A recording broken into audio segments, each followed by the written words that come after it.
So many Black women professionals will relate to your anecdotes in your book about Black female lawyers who have been mistaken for subordinate positions, such as a secretary or assistant. At other times, where more than one Black female lawyer work at the same company, the rare occasion, people may confuse them even if they are in different practice groups or working different floors or maybe even different offices, have different body types. So I just wanted to disentangle what's going on here. Is there a form of erasure, subjugation, control? What do you think is happening in those situations?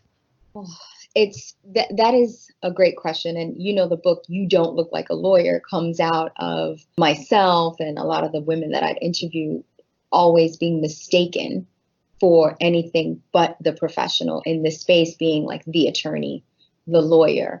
And what that means for them with respect to how they need to constantly present for outside appearance, with actual physical appearance, but also the way that impacts their ability to maneuver the space.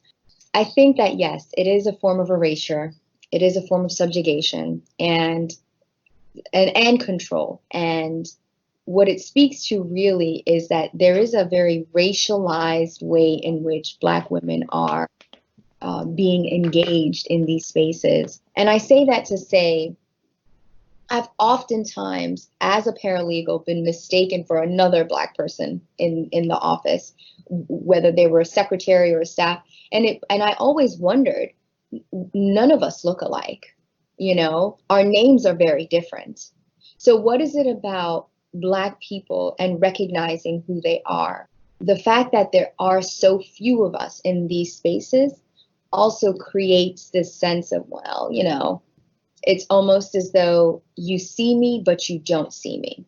And that's why I say you're both hypervisible and invisible. It's not important enough to know you, the individual. It's just that there are markers in this space that show that there is diversity, like some sort of racial diversity. And when we confuse Black people for being, one Black person for another, it just shows that we're not actually paying attention to the details of one's individuality. And oftentimes you don't see that happening with white associates.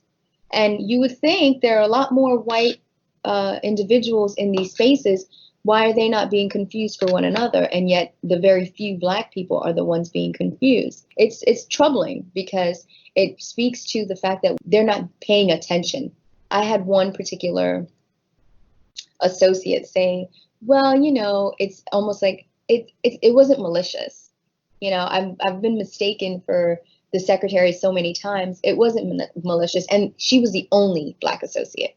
So the fact that the one Black associate kept getting mistaken for a secretary all the time by the same partner speaks volumes about the fact that there isn't enough attention being paid to not only bringing in more Black associates, developing Black associates, because if you had any relationship to this Black associate, then maybe you would remember her name. But then the job that she had, the work that she was doing, the invisible labor she was doing, trying to negotiate those interactions with this white male partner and feeling like she needed to understand his intent.